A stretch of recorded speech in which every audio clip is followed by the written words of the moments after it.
يا مساء الفل عليكم حبايبي، ازيكم عاملين ايه؟ انا امنيه سامي. لسه اول مره يشوفني ما ينساش يعمل لايك وسبسكرايب عشان يوصلك كل جديد. النهارده وصفتنا معشوقه الشعب المصري كله، شاورما المصري.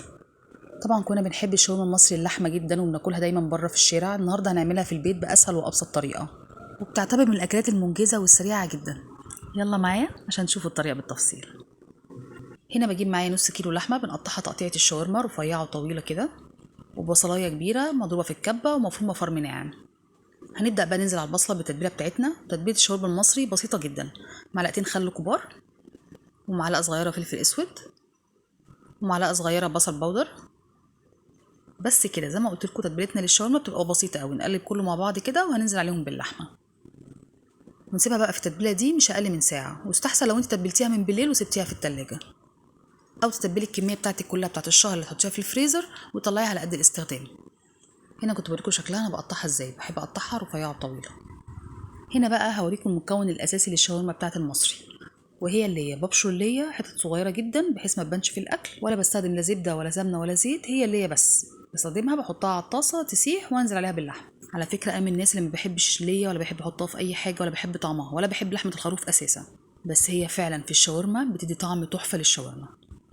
هنا بقى نزلت باللحمة بتاعتي اللي أنا متبلاها. نقعد بقى نشوح فيها لحد ما تبدأ تنزل المية، أو فضلنا نشوح فيها لحد ما بدأت تشرب المية بتاعتها من تاني.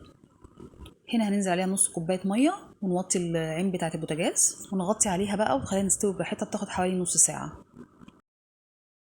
هنا عقبال ما تستوي بنجهز الطحينه بتاعتنا، ونزلت كذا طريقه للطحينه بالتفصيل على القناه بتاعتي، ادخلوا شوفوها. هنا بقى رجعنا للحمه تاني. بصوا شربت الميه بتاعتها خالص وكده استوت. هنا قبل ما نقفل على البوتاجاز بننزل الخضار بتاعنا، بحيث زي ما بيقولوا كده بيبقى الخضار صاحي، يعني ليه بيقطم كده وانت بتاكليه. هنا الخضار بتاعي انا نزلته فلفل احمر وفلفل اصفر وفلفل حامي. انت لو حابه تنزلي طماطم نزليها، انا ما بحبش اضيف للوصفه دي طماطم. نبدا ننزل في الاخر الملح، عشان اللحمه لو نزلنا معاها الملح في الاول مش هتستوي بسهوله وهتشد معاكي. وتنزلي بمعلقه ملح صغيره، حسيتي ان الطعم لسه دلع شويه ممكن تنزلي نص معلقه كمان. هنا بقى بندفع البوتاجاز وبننزل اخر حاجه البقدونس لو نزلنا بيه في الاول بيدبل، فننزل بيه اخر حاجه خالص عشان يفضل اخضر زي ما هو.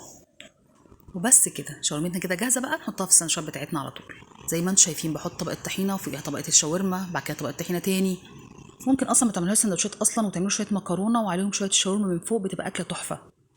بجد كان طعمها روعة وجميلة جدا وأحلى بكتير من أكلة بره. بجد يا جماعة لازم تجربوها. وطبعا لازم يبقى معاها طبق مخلل بلدي كده حلو. يبقى كده الأكلة بتاعتنا كده اكتملت. وبكده وصفتنا النهاردة تكون خلصت. ولو عجبتكم الوصفة متنسوش تعملوا لايك وسبسكرايب عشان يوصلكم كل جديد مني.